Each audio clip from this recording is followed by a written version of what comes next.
Good day and welcome back to another DBZ Dokkan battle video.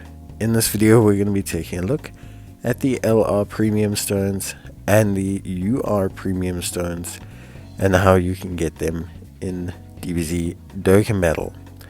Now basically, to cut a long story short, it's pretty straightforward. Essentially they are from step up summon packs or step up purchase packs that you'll get from the shop. So how it works is you have to buy the UR premium packs before you can purchase the LR premium stone, which is, I would say, relatively straightforward.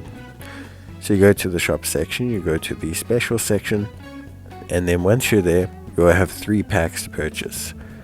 You'll have to purchase the UR premium pack first, which you can see here, and then afterwards you'll have to buy the UR premium pack 2, and then you'll have to buy the LR pack. Now the premium pack costs around $35, and the second premium pack and the LR pack will cost you around $40 each. These are pretty comparable to the discounts, maybe slightly less inefficient than the stone discounts, but generally speaking they represent decent-ish value for money. If you're someone who buys stones but also wants characters at the same time, this is going to be a decent option for you. In total, you'll earn yourself 3 UR stones and 1 LR stone, and this should, in theory, be pretty good value for you. Like I said, they do compare favorably with the stone pack values. So if you're someone who is looking to go to these amounts, it is definitely an option for you. Once you've purchased the 2 UR packs, you can then purchase the LR pack, and then you can exchange both of these stones at the Bubba shop. You have the LR premium stone, of which you'll have 1, and then you have the UR premium stone, of which you will have 3. Now I'll tell you which units I think you should get, but also bear in mind one thing. On the LR side, most of them are Extreme Z Awakening units, which means if you are going to grab them, you need to have the ability to complete their Extreme Z Awakening. It's very, very important. And some of the EZAs aren't out yet. They're going to be coming out during the course of the 9th anniversary. On the premium stone side, these units are generally Dokkan Festival units. Some of them have EZAs, but for the majority part, these guys are more straight out the box. Now let's talk on the LR side. So on the LR side, to be honest with you, there's a couple top picks here, and there's a couple units that have yet to Extreme Z Awaken. Firstly, pick whoever you want. If you want a certain unit, don't make me stop you. But generally speaking, the 3 main units you're going to want to look to pick up are the physical Super Saiyan Blue Boys, or the Super Saiyan God Kaiken Goku and Super Saiyan God Evolved Vegeta. You're then also going to want to look at picking up the Broly and Chilai and Lemo unit. Both of these units are getting their EZAs during the 9th anniversary and are exceptionally strong. UI Goku got his Extreme Z Awakening just before the anniversary, and he is exceptionally strong. So all 3 of these are probably your top choices. But then we have some still pretty good units that EZA'd just recently.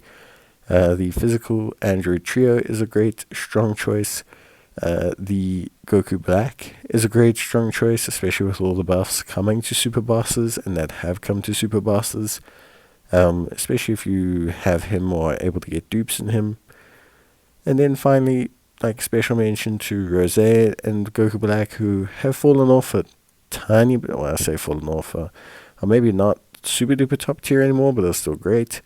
And the same for Gohan and Cell. I do want to especially mention that Gohan, for me, is a great pick for beginner players because of how strong his leader skill is.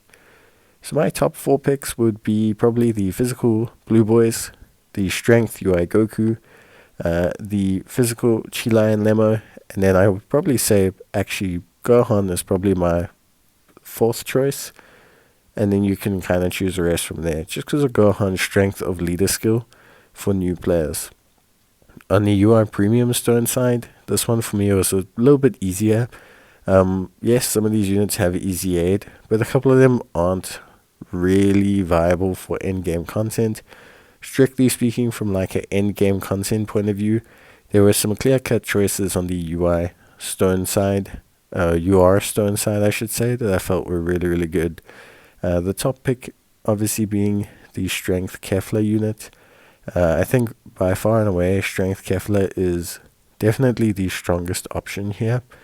Just due to her like overall strength, her ability to do some really good damage. I think Physical Frieza is not a bad pick if you're looking to finish the Otherworld Warriors mission of the Fighting Legend Frieza event. So if you're someone who struggled with that, Frieza is a good option for that, although for other Red Zone content, he is maybe not super duper solid. Then we have the Tech Android 1718. Special mention for them just due to the usefulness of their active skill, which has helped me do a ton of challenges, and they're not a bad unit still to this day. And then similarly to Gohan, in special mention to Goku Gohan, and also First Form Cell, just due to their leader skills being quite strong and their general accessibility as units. If you pick these two and you pick one of the Cell Saga LRs, you actually have a pretty decentish team overall. And then finally, Beerus, probably my last unit to highlight here, being really strong against Realm of the Gods enemies. Physical Broly, Great in World Tournament, and AGL Gogeta, still a solid option on a movie heroes team. But yeah, that's actually it. Bye.